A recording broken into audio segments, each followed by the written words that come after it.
You gotta believe, and why not us, right? We go to Boston tomorrow, right? I hope you guys all pack. The greats respond. He hears the criticism. He's been engaged defensively. It's a Dallas domination here in the first half.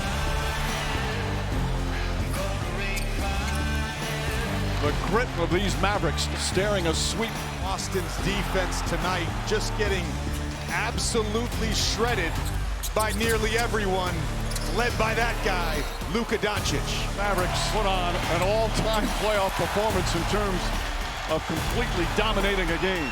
It's first to four, and we're gonna believe till the end. So we just gotta keep going.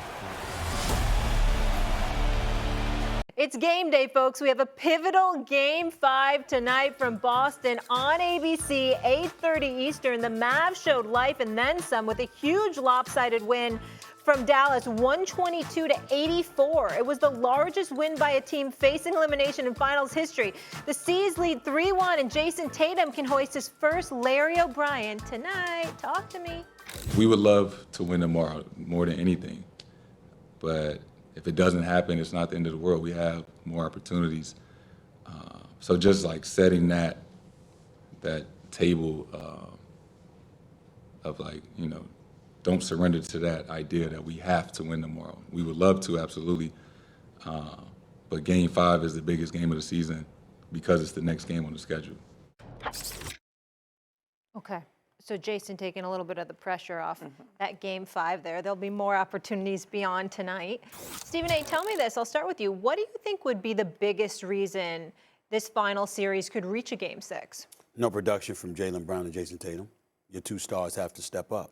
You know, they didn't do that in Game 4. We understand that. Dallas overwhelmed them. They annihilated them in the Game 4. We didn't expect that at all. I think it's an aberration. Obviously, Boston's been the best team in basketball. You don't lose like that. That can happen. I saw the Lakers lose in the NBA Finals by 40 in a Game 1, if I remember correctly, against Boston in the 80s and came back and won that series. So we understand that there are these moments happen.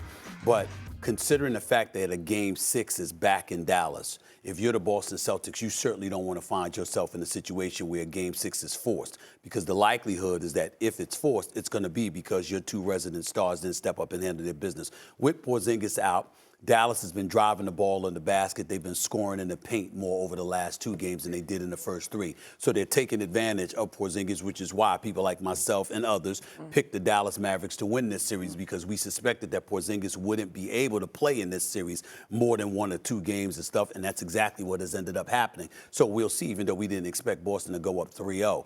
In the end, though, a game like this in Boston with that crowd, as rabid as they're going to be tonight, the stars have to come out and send a message.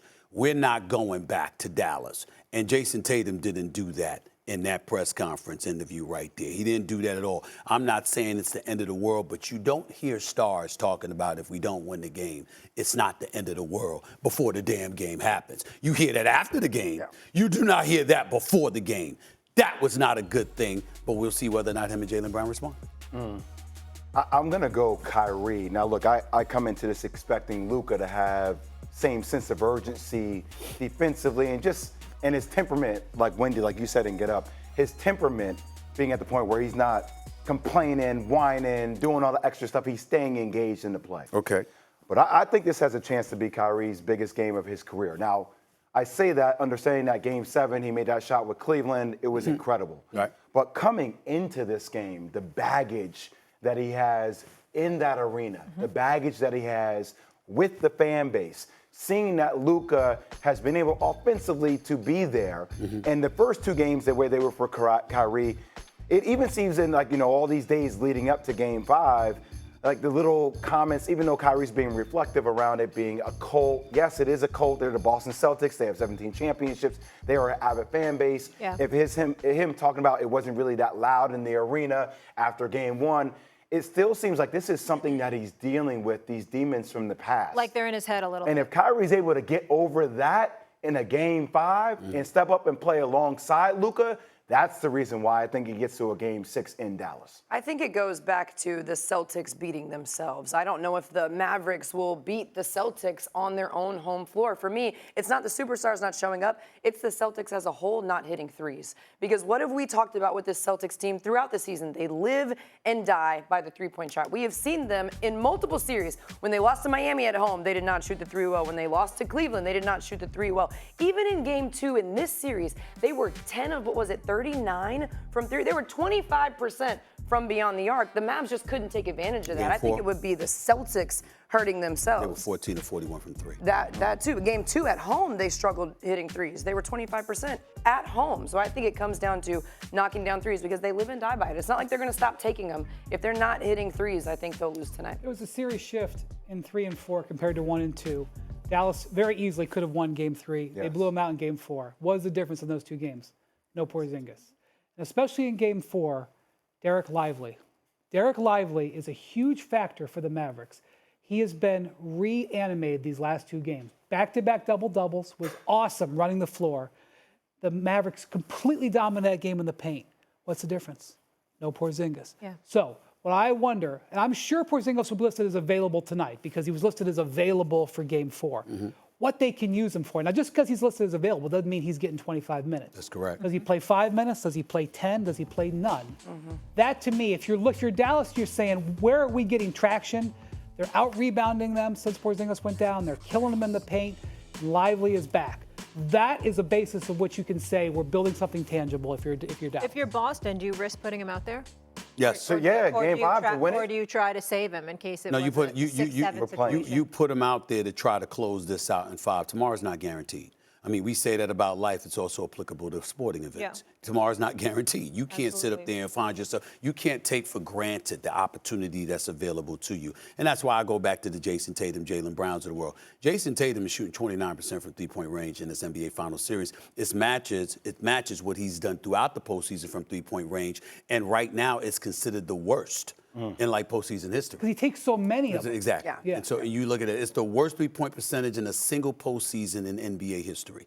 That's what Jason Tatum is doing right now from three-point range. That's got to be alleviated on your home court. If he's not going to, listen, and Wendy brought it up, if you're going to take them, you got to make them, some of them. Or don't take them. And do the kind of things you did in game 2, where you being an assist man, and you trying to be like Magic Johnson. So you got your 7 assists in the second quarter, 11 for the game. You got to do something like that. What you can't do is go out on the basketball court and take them, continue to launch them when you know you ain't making them. You have to find a remedy. When we look at Friday and how lopsided it was, right? What did I say, 122-84, that final score? How much of a confidence boost is that for now Dallas going into tonight? It's a huge confidence boost. I mean, they have to bring that same desperate energy to Boston. And now the thing is, you think we won by that large of a margin at home, we can win even if it's by a small margin on the road. I don't anticipate if they were going to get a win, it would be by that many points. But you're like, we can build off of all the things that we did well. Everybody hit shots. You heard it, Wendy say it. Derek Lively played well. Luka Doncic sat in a defensive stance. Kyrie played aggressive. There were so many things for Dallas to build off of. It might not happen to that degree in Boston, but they can bring those same concepts and principles to Boston. 3 minute factors here. I should say minute, but just 3 real nuggets right here. Number 1, you brought up Lively, right? Obviously the double-double. What was it? 11 points, 82% shooting from the field, 12.5 rebounds in games 3 and 4, whereas in game 1 and 2, 2 points on 50% shooting. So it's a dramatic difference. We got to look at Kyrie Irving. Games 1 and 2, 14 points, 35% shooting. Games 3 and 4, 28%, 50% shooting, 42% from three-point range. Boston, we got it, and you brought it up. I'm going to reiterate it again. The crowd messes with him. And I bring that up because a guy that was a 3-time champion before he captured his 4th, named Draymond Green, spoke after that NBA Finals and acknowledged that when he went up against Boston, it took him a while because he had never experienced anything like that in terms of the vitriol they threw in his direction. Well, that's just him as an opponent. With Kyrie Irving, it's so far more personal because he was a member of that franchise, departed. So there's a lot of residue there. And if you know Kyrie Irving, who, by the way, is a good guy, the fact of the matter is he can be relatively sensitive. I don't mean it in a bad way. I'm talking about from the standpoint he recognizes what he did wrong in the past. And so there's a part of him that wears that with him. Now, you got to find a way to get on the basketball court and shove all of that aside and treat them like the enemy they are, Stephen that A., you treated them like when they were in Dallas games 3 and 4. Don't you think there'll be a mindset shift just because he had such a good game on Friday? I get that it's in Dallas, but just hey, I can do this. I'll let Jay answer it, but I will say this. Molly, in Dallas is Dallas. Yeah. When you but go I'm saying back he to, hadn't really had a game like that in game 1 or 2. I get you. What I'm saying is when you go back to Boston, that environment is so traumatically different. And he got to overcome it. Because, Molly, they know, they sense, first of all, they're wise. And they know they're natural basketball fans. So they know when they've gotten to somebody. And they believe they've gotten to him. Really? At this level? Like, really? So, what happened after game 1? Where he said, I thought it would be a lot louder. Like, they literally took that, they put it on Jumbotron. Right. Even his second answer over the weekend, where he was extremely reflective. He listened to it, like, damn, Kyrie, like, that takes a lot of awareness. But he used the word, they're like a cult. Right. And, like, those are trigger words now. Yes. Those are words that fan base recognizes, and they will use it to galvanize the fan base. And he's smart, so it wasn't accidental. That's what I'm saying. He knew exactly what he was saying. But wouldn't you use that and be angry and then Of course. play at a whole nother level? Because now you got the villain Kyrie mentality. has Adds to the checked sensation of making it tighter, though, too. Kyrie has checked so many boxes this year where we're like, wow. But the Boston one, it's unresolved. And I'm telling you, you can feel it when you listen to him talk and you watch him out there, especially when the camera's not on him. It's just below the surface. He's like, he's real. I believe you. I believe you. And I get that they're like renting room in his head right now. But what do you think is the main issue? Because of how he departed and he feels guilty? Like, what's the real issue? He doesn't think he was wrong.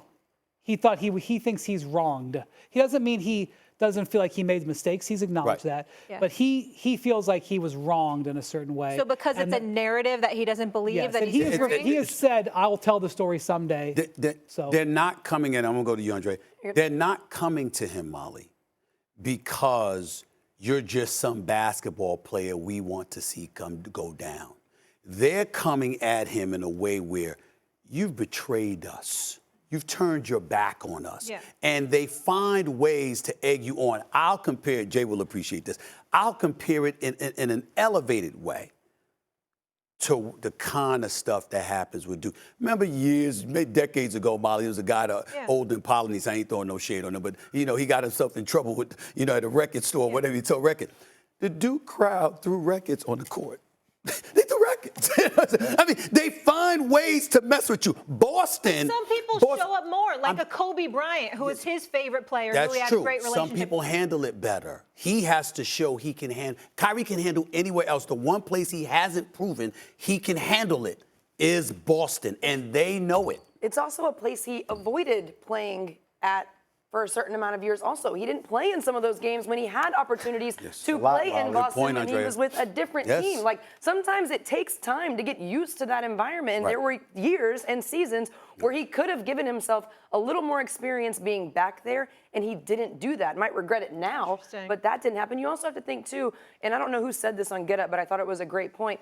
Jason Tatum and Jaylen Brown were the players Kyrie was supposed to lead, and now they're leading the Celtics. So there's just so many different levels I just look at professional athletes with such a respect that they can turn anything into motivation and they can compartmentalize. But sometimes it takes more time. They would look at it as an opportunity. So I just find it hard that a player of that caliber could let the crowd beat it. Sometimes it takes more time than others, but like I said, especially when it's if you're absolutely right, if there's nothing about it but competition, but you were there.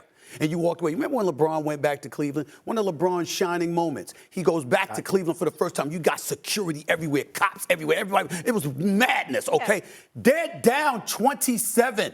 And LeBron James in the Miami Heat comes storming back, right? And LeBron hits one shot and just pulls out his mouthpiece and is taking deep breaths to stand at the crowd. And we're all looking at him and everybody like, yeah, go. Because you knew the crowd was trying to rattle him. And he was like, nah, it ain't happening. But we didn't know he would be able to do it until he did it. That crowd, when you used to be someplace and you depart and they view you as a turncoat, a Benedict Arnold per se, every athlete doesn't handle that the same. Some handle it better than others.